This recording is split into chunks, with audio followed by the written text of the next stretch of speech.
Wake up early. Some of us already do that, not for work. Wake up earlier than you do for work. Wake up in the spirits to prepare for the work day, not setting an alarm at 5 a.m. and getting up for work. That's not waking up early. Maybe 30 minutes before to meditate, reset, and be thankful that you have a job, and be thankful that you're in a home with an alarm, with electricity to get up, to go to your car, to go to work. There's so many things to be grateful for.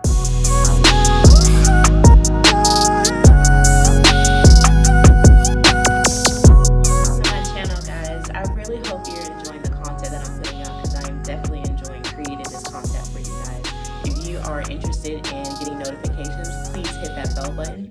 It lets you know every time I post a video, whether it be morning, evening time, or nighttime. But this channel is mostly about me personally, outside of fitness, food, family, friends, fun, and a little bit of relationship advice. Just talking from the heart, talking with all honesty. So if that's something that you want to continue to get alerts from, hit that subscribe button, support my corner, be in my corner. Let's get started with today's topic. It's a little bit spicy. Self-improvement, I believe, to be one of the top things that I feel like everyone should have on their to-do list or their New Year's resolution, like every single day. Like not every year, but every day. I do have a list here of self-improvements. I mean, it's kind of hard to find some self-improvement stuff. I'm so kidding. But I have a good list. I really thought, reminisced, and had some self-reflection to think about things that I can improve on myself. One of those things being that I do cook. I cook very often. I cook every day, every hour. I cook all of my meals. But I am so used to cooking for myself that everything's very clean. I wouldn't say bland. I don't cook bland stuff unless I'm doing a show. The simple, the better. But more so cooking like breakfast is what I'm used to. Simple baked chicken, throwing stuff in a crock pot. I want to learn personally how to make like casseroles and bake crusts and make bread from scratch. Maybe seasoning and actually cooking seafood and boils and stuff from the East and West Coast. How to make steak. I always eat steak, but I'm always scared to make it because I like it medium rare and I don't want to cook it too less of the time that's needed and end up getting sick. So I always go out to eat steaks. I always go out to eat seafood. But cooking is something that I definitely want to learn, along with different cultures, African culture, Thai food, Chinese food, like sushi rolls, like being able to cook a variety of stuff in the kitchen, not just for myself when I want to spice up my dinner, my breakfast, or my lunch, but like for my future husband or like a boyfriend that I take seriously, for my children, so they become a little bit more cultured and diverse versus just having like pizza or chicken or hamburgers all the time. So self-improvement there is something that I'm excited to improve on. Bringing my wall down. Sometimes I go on dates and sometimes I talk with guys and they think I'm a little bit on a defensive mode, and I don't tell them that I'm not. It's just I'm the only person that can protect my heart. And so sometimes my guard is down and sometimes my guard is up. I try to consciously keep my guard down because I don't want to shun or run away who God has in store for me, like my husband, just because I'm coming from a broken heart. Given only about 6 months ago, which is still hard to believe. How bright of a person that I still am today. But bringing my wall down a little bit, not being too defensive, and that rolls into number 3, me being too independent. Sometimes I rely too much on myself. I don't ask for help. I don't ask for advice. It's always, I'll take care of this. I got this. I don't need anyone else. I've been doing it on my own thus far.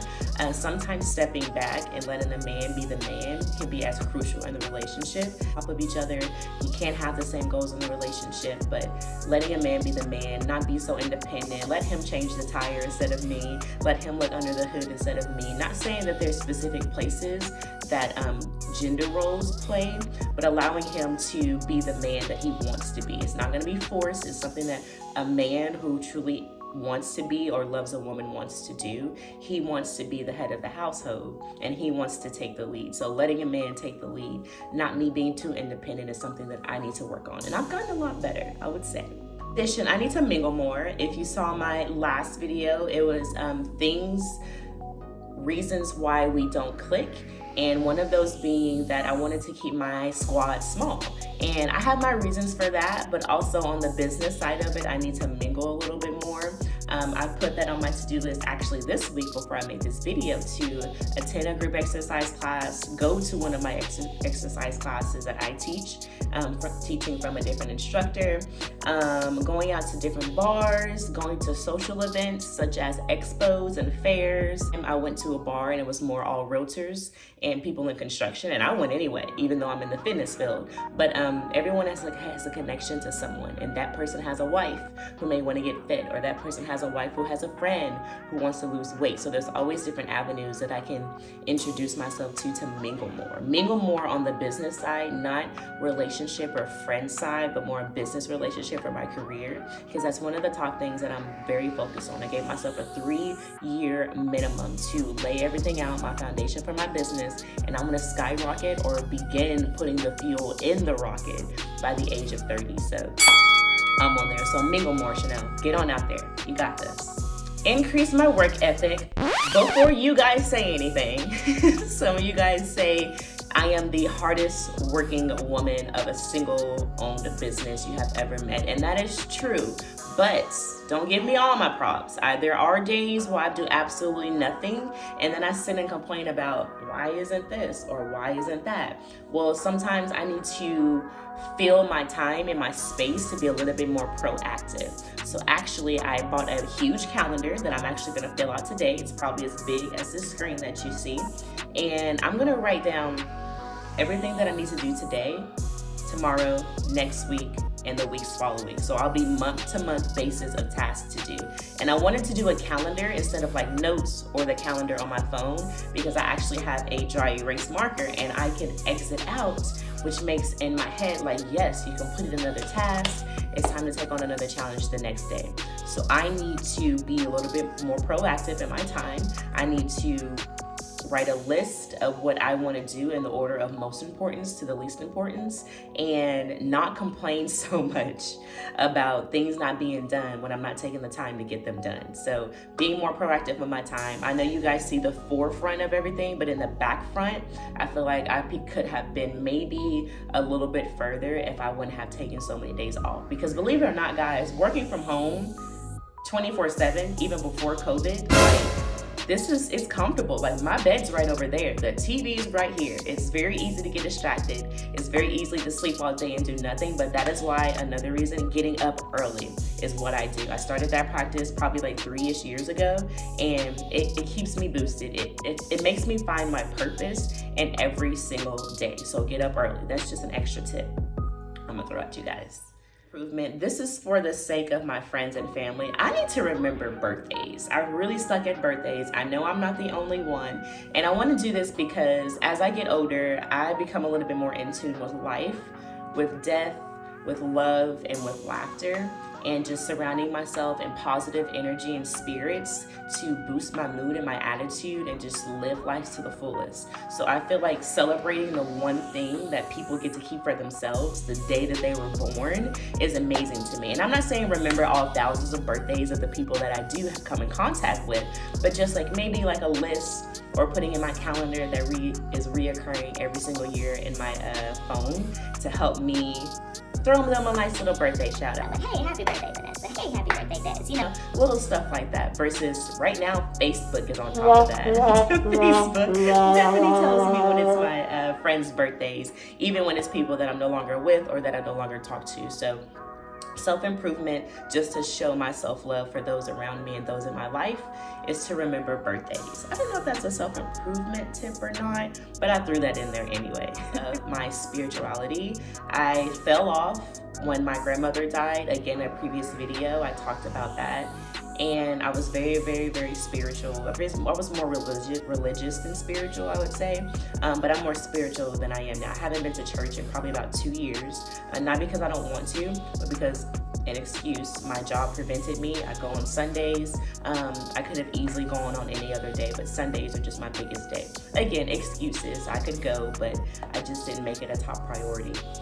But because I'm more spiritual now, the vibes and energy and frequencies, I feel like I can have a deeper connection and continue my practices. So along with getting up at 6 a.m. every single day, whether I get up and do something proactive or I get up and stretch, I get up and breathe, I get up and tidy up, and I light my incense, and I light a candle, and I just meditate and manifest how I want my day to go. The first thing that I say when I feel a negative thought early in the morning, because sometimes it's really too early to be negative. Like, what the heck? Go back to sleep and start over, girl. Who wakes up angry? You woke up. That is a blessing. But waking up and manifesting how my day's gonna go and just saying over and over and over, today's gonna be a good day, today's gonna be a good day, today's gonna be a good day. And your smile comes on, you open your eyes, you breathe in and you breathe out. I can't see anything at this time because my contacts are off, but I know the good vibes are headed my way. And I'm continuing that as far as meditations and spending 15 to 30, eventually an hour, just eyes closed, birds, fresh air, the wind, trees whistling in the breeze, just focused on me and clearing out my head, because I have so much going in my head sometimes that I get in my own way, because I have so much stats on top of each other that none of it gets done. And if I can clear my mind and start from the bottom and mark it off as I get to the top, it allows myself to create another pile to complete. So spiritual connection to myself, along with focusing on the inner me. And also not being too selfish and just focusing on me, which is the case. I'm going to be selfish and take care of myself, but remaining open to the relationships and the vibes that is given to me. Like when I meet people, there's completely different between having people drain your energy and then sharing your energy and seeing how it goes from there. So just being open to other people's energy, spirituality, how they meditating with someone, maybe in a group, and just being open to chakras and crystals and whatnot that my friend Vanessa introduced me to, that I am extremely grateful. Being more in tune with myself, as I should say, in tune with myself, internal connection, because the external is awesome. Exercise is my only coping mechanism, along with, I would say, naps. But I want to create more inside breathing, crystals, just positive vibes. I wanted to end this video actually sharing with you a link, ways that you can self-improve yourself. I didn't want to just sit here and just talk about ways that I improve myself or things that I need to work on.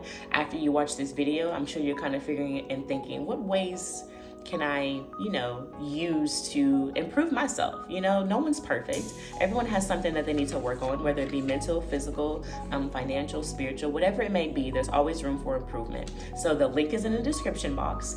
There are 42 ways in this link to improve your self-improvement, or ways to help better yourself. And I'm just going to share here just a few. Some of these you already do. Some of these you need to add to your daily routine. So here's just a couple from that list. Read a book. It says read a book every day. I don't know about reading a book every day, maybe a chapter a day, a couple of chapters a day. I feel like that was a typo, but read a book a day. Overcome your fears. That's a really good one. I wrote that one down. Wake up early. Some of us already do that, not for work. Wake up earlier than you do for work. Wake up in the spirits to prepare for the work day. As for asking for feedback, asking for criticism and advice, quit a bad habit. Don't go to cold turkey. Slowly reduce whatever that bad habit is, and then you'll be good. Journaling, if you are a writer, if you have a notepad, a pen, even in your notes on your phone, it doesn't have to be too traditional. Journaling is good for the mind. Befriend top people in the field of your interests. I really like this one. To surround myself with like-minded people, more so with people who understand where I'm coming from. So it's easier to have conversations with those people, and it's easier to see where I could be. Take a break. Okay, whether that's for 24 hours, whether for that's a week, or even half of a day, take a break. Commit to your growth. If you're gonna start something, be serious about it. Don't jump in and out. You're only gonna frustrate yourself. You're only going to create a repetitive, vicious cycle of frustration and happiness, and nobody wants to do that. So if you want to commit to your growth, start when you're ready. Don't put a date on it. Just let it happen, okay? I'm really good at that. I didn't just up and want to get a big booty. I've always wanted a big booty, but I gradually let myself come in the mindset of wanting to actually guarantee the results by guarantee the commitment, because it's not gonna happen if me just sitting on my booty asking for, you know, some big old butt cheeks. I have to change my diet. I have to lift a little bit more or a little bit heavier. So committing to the journey and the process is what you have to do to get the results. You can't complain about what you don't have if you're not putting in that work to get it. And again, I'm going to leave this in the description box for the link so you can actually check out the rest of the 42 self-improvement. I'm sure you are trying to be the best version of yourself every single day, but there's always room for improvement. Again, ask for feedback. Maybe you didn't know that you had a bad attitude. Maybe you didn't know you had walked around with a stank face and kind of shunned everybody from talking to you. Maybe you're a friendly person, and maybe sometimes looking in the mirror and verbally saying what you need to work on will give you fire under your butt cheeks to kind of help you improve that. Like, comment, and share. Follow my page to show that support. I really do love when you guys come in. I'm really enjoying YouTube, as I said at the beginning of this video. But go ahead and watch the rest of my videos. I will see you guys next time in Chanel's Corner. Thank you for being in my corner, guys. I'll see you next time. Mwah.